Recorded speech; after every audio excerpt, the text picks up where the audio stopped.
আমরা শুনছি আল কোরআনে সূরা 15 নম্বর সূরা আল হিজরের বাংলা অর্থ। আমরা এতক্ষণ সূরা ইব্রাহিম শেষ করলাম, এখন পড়ছি সূরা হিজর।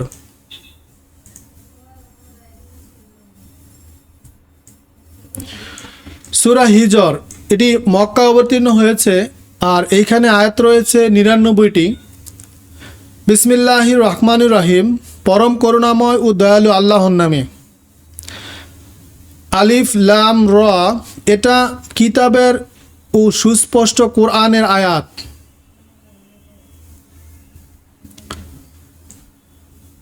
কখনো কাফেররা আকাঙ্ক্ষা করে যে যদি তারা মুমিন হতো, আপনি তাদেরকে ছাড়েন, খেতে থাকুন, অলিক আশা তাদের ভুলিয়ে রাখুক। অতি শীঘ্রই তারা জানবে আর আমি কোনো জনপদকে ধ্বংস করিনি নির্দিষ্ট কাল পূর্ণ না হওয়া পর্যন্ত। কোনো জাতি নির্দিষ্ট সময় আসার পূর্বে ধ্বংস হয় না আর পরেও হয় না, তারপরেও হয় না। তারা বলে, হে কোরআন প্রাপ্ত ব্যক্তি, তুমি তো এক উম্মাদ মাত্র। যদি তুমি সত্যবাদী হও তবে আল্লাহর কাছ থেকে ফেরেশতা আনয়ন করো না কেন? যথার্থ কারণ ব্যতিরেকে আমি ফেরেশতা পাঠাই না, পাঠালে তারা তখন অবকাশ পাবে না। নিশ্চয় আমি এই কোরআন নাজিল করেছি এবং সংরক্ষণ আমিই করব। আর আপনার পূর্বে আমি অনেক জাতির নিকট রাসূল প্রেরণ করেছি, আর তাদের নিকট যে রাসূল আগমন করেছে তারা তার সাথে ঠাট্টা করেছে। এইভাবে আমি তা দোষীদের মনে সঞ্চার করি, তারা তা বিশ্বাস করে না। তাদের পূর্ববর্তীরাও এই আচরণই ছিল। আমরা শুনছি সূরা হিজর থেকে।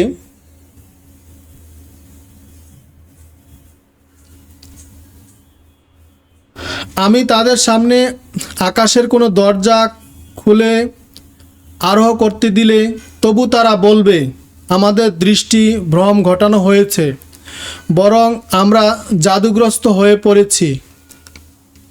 আর নিশ্চয়ই আমি আকাশে নক্ষত্ররাজি সৃষ্টি করে রেখেছি, আর সেইগুলোকে দর্শকদের জন্য সুন্দরও করেছি। প্রত্যেক বিতাড়িত শয়তান হতে তার রক্ষা করি। কেউ যদি গোপনে শোনে তবে উজ্জ্বল দীপ্ত শিখা তার পশ্চাদাবন করবে। আর আমি জমিনকে বিস্তৃত করলাম আর তাতে পাহাড় স্থাপন করেছি, এবং আমি সেখানে তোমাদের জন্য পরিমিত বস্তু উদ্গত করলাম। আর তাতে তোমাদের জন্য জীবিকার উপকরণ সৃষ্টি করলাম, এবং তাদের জন্য করেছি যাদের ব্যবস্থা তোমরা করো না। আমার কাছে প্রত্যেক বস্তুর ভাণ্ডার আছে, আর আমি তা নির্দিষ্ট পরিমাণে সরবরাহ করে থাকি। আর আমি বৃষ্টিপূর্ণ বায়ু প্রেরণ করি, অতঃপর আকাশ থেকে বৃষ্টি বর্ষাই, তা তোমাদেরকে পান করাই, এবং তার ভাণ্ডার তোমাদের নয়। আমি জীবন দান করি এবং মৃত্যু প্রদান করি, এবং আমি তার চূড়ান্ত মালিক। আর আমি তোমাদের পূর্ববর্তীদেরকে জানি এবং তোমাদের পরবর্তীদেরকেও জানি। আমরা শুনছি সূরা হিজর থেকে, হিজরের কোরআন শরীফ থেকে বাংলা অর্থ। নিঃসন্দেহে আপনার রবি তাদের সকলকে একত্র করবেন। নিশ্চয়ই তিনি প্রজ্ঞাময় ও সর্বজ্ঞ, এবং নিশ্চয়ই মানুষকে পচা কাদা হতে তৈরি শুষ্ক মৃত্তিকা দ্বারা সৃষ্টি করলাম, আর এর পূর্বে অতি উত্তপ্ত বায়ুর অগ্নি হতে জিনকে সৃষ্টি করেছি। স্মরণ করো যখন আপনার রব ফেরেশতাদেরকে বললেন, আমি মানুষ তৈরি করব পচা কাদা হতে তৈরি শুষ্ক মাটি দিয়ে, অতঃপর যখন তাকে সামনে সমান করে তার ভেতরে রূহ দিব, তখন তোমরা সিজদায় অবনত হবে। তখন সকল ফেরেশতা একত্রে সিজদা করল, কিন্তু ইবলিস করল না। সে সিজদাকারীদের অন্তর্ভুক্ত হতে অস্বীকার করল। বললেন, হে ইবলিস, তোমার কি হলো যে তুমি অন্তর্ভুক্ত হলে না সিজদাকারীদের? সে বলল, আমি কি এমন মানুষকে সিজদা করব যাকে পচা কাদার তৈরি শুষ্ক মাটি দ্বারা সৃষ্টি করা হয়েছে? বললেন, এখান থেকে বের হয়ে যাও, নিশ্চয়ই তুমি অভিশপ্ত, এবং নিশ্চয়ই তোমার প্রতিপালক তোমার প্রতি লানত কিয়ামত পর্যন্ত। বলল, রব, পুনরুত্থান দিন পর্যন্ত আমাকে অবকাশ দিন।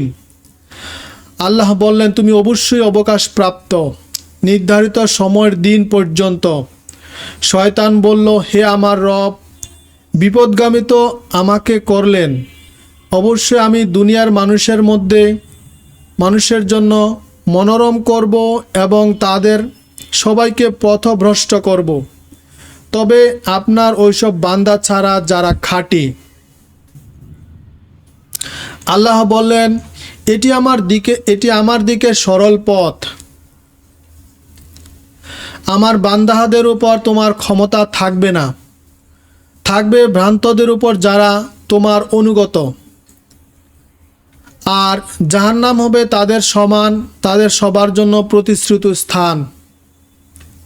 তাতে রয়েছে 7টি দরজা, প্রত্যেক দরজার জন্য পৃথক দল রয়েছে। নিঃসন্দেহে মুত্তাকিরা ঝর্ণাযুক্ত জান্নাতে থাকবে, তাতে তোমরা নিরাপদে প্রবেশ করবে, এবং আমি তাদের মন হতে ঈর্ষা দূর করব। তারা তারা তারা ভাই হয়ে মুখোমুখি আসনে বসবে, সেখানে তাদের কোনো ক্লান্তি স্পর্শ করবে না, সেখান থেকে তারা বহিষ্কৃত হতে হবে না। আপনি আমার বান্দাদেরকে বলে দিন, আমি অতীব দয়ালু, ক্ষমাশীল, আর আমার শাস্তি অত্যন্ত মর্মান্তিক। ইব্রাহিমের অতিথিদের ব্যাপারে জানিয়ে দিন, তারা যখন সেখানে প্রবেশ করে বলল, সালাম, সে বলল, তোমাদের আগমনে আমরা আতঙ্কিত। আমরা শুনছি আল কোরআন থেকে সূরা হিজরের বাংলা অর্থ। তাহারা বলল, ভয় করো না, এক জ্ঞানী ছেলের সংবাদ দেব। বলল, তোমরা কি বার্ধক্য অবস্থা আমাকে সুসংবাদ দেবে? অতএব তোমরা কিসের সুসংবাদ দেবে? বলল, আমরা আপনাকে যথার্থ সংবাদ দিতেছি, কাজেই নিরাশ হবেন না। ইব্রাহিম আলাইহিস সালাম বলল, নিজ রবের রহমত হতে কে নিরাশ হয়, পথভ্রষ্ট লোকেরা ছাড়া? বলল, হে প্রেরিতরা, তোমাদের আর কি কাজ? তাহারা বলল, আমরা প্রেরিত হয়েছি দোষী সম্প্রদায়ের জন্য, তবে লূতের পরিবারের নয়। আমরা তাদেরকে রক্ষা করব, কিন্তু তার স্ত্রীকে নয়, কেননা আমরা স্থির করেছি যে পশ্চাদবর্তীদের অন্তর্ভুক্ত। প্রেরিতরা লূত পরিবারের আসলো। লূত বলল, তোমরা অপরিচিত লোক। তাহারা বলল, বরং তাদের সন্দেহ করার বিষয় নিয়ে এসেছি, তোমাদের নিকট সত্যসহ এসেছি এবং আমরা সত্যবাদী। তুমি রাতের কোনো অংশে পরিবার সহ চলে যাও, তাদের পেছনে চলুন, কেউ যেন পেছনে না তাকায়। যে স্থানে যাওয়ার জন্য আদিষ্ট সেই স্থানেই চলে যাও। আমরা শুনছি সূরা হিজরের কোরআন শরীফ থেকে বাংলা অর্থ। এবং লূতের নিকট এই ব্যাপারে সিদ্ধান্ত জানালাম যে প্রভাত হওয়ার সাথে সাথে এরা সমূলে বিনষ্ট হবে। আর নগরীর লোকেদের উল্লাস করতে করতে হাজির হলো। লূত আলাইহিস সালাম বলল, এরা মেহমান, আমাকে অসম্মান করো না, আল্লাহকে ভয় করো, আমাকে হেয় করো না। তাহারা বলল, দুনিয়া জোড়া লোকের ব্যাপারে নিষেধ করেনি। বলল, যদি করো তবে আমার কন্যারা আছে। তোমার জীবনের কসম, তারা তো নেশায় মত্ত ছিল। সূর্যোদয় কালের সময় তাহাদেরকে পাকড়াও করল, এটাই মহাধনী। অতঃপর সে জনপদকে উল্টে দিলাম, তাদের উপর পাহাড়ের কঙ্কন বর্ষণ করলাম। এই সূক্ষ্মদর্শীদের ঘটনার জন্য নিদর্শন আছে। আর যে জনপদ তো চলার পথেই বিদ্যমান ছিল। অবশ্যই যারা মুমিন তাদের জন্য এতে নিদর্শন রয়েছে। আর আইকাবাসীরাও অর্থাৎ শুআয়ব আলাইহিস সালামের সম্প্রদায় জালিম ছিল। আমি তাদের থেকে প্রতিশোধ নিয়েছি। উভয়টি প্রকাশ্য পথে আছে। হিজরবাসীরা রাসূলদেরকে মিথ্যা বলেছিল। আমরা শুনছি সূরা হিজর থেকে, কোরআন শরীফের বাংলা অর্থ সূরা হিজর থেকে আমরা শুনছি। তাদেরকে আমি আমার নিদর্শন দিয়েছি, কিন্তু তারা তা থেকে বিমুখ হয়েছে। তারা তাদের নিরাপত্তার জন্য পাহাড় কেটে গৃহ নির্মাণ করত। প্রাত্যসে তাদেরকে মহানাদ পাকড়াও করল। তাদের তখন কোনো কাজই আসেনি অর্জিত বিষয়। আমি আসমান, জমিন ও উভয়ের মধ্যকার সব কিছুই যথার্থই সৃষ্টি করেছি। আর অবশ্যই কিয়ামত আসবে। সুতরাং আপনি তাদেরকে সুন্দরভাবে উপেক্ষা করুন। নিশ্চয়ই আপনার রব মহাস্রষ্টা, মহাজ্ঞানী। আপনাকে পুনঃ পুনঃ আবৃত্ত করার 7 আয়াত দান করেছি, কোরআন প্রদান করেছি। তাদের বিভিন্ন শ্রেণীকে আমি যা দিয়েছি আপনি সেদিকে তাকাবেন না, আর তাদের জন্য আপনি ক্ষোভও করবেন না। মুমিনদের জন্য আপনার বাহু অবনত করুন এবং বলুন, আমি তো শুধু এক প্রকাশ্য সতর্ককারী। যেমন আমি নাজিল করেছি তাদের উপর যারা কুরআনকে বিভক্ত করেছিল। আপনার রবের কসম, আমি অবশ্যই তাদের সবাইকে প্রশ্ন করব তাদের কৃতকর্ম সম্পর্কে। অতএব আপনি যে বিষয়ে আদিষ্ট হয়েছেন তা প্রকাশ্যে প্রচার করুন এবং মুশরিকদের উপেক্ষা করুন।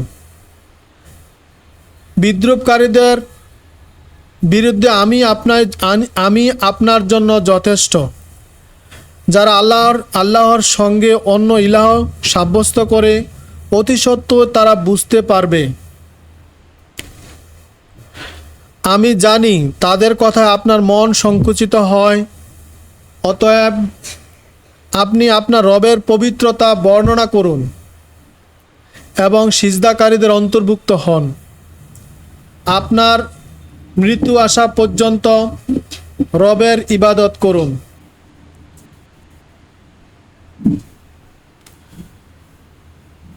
তো ইনশাআল্লাহ আমরা সূরা হিজর শেষ করলাম। সূরা হিজরের যে আয়াতগুলো ছিল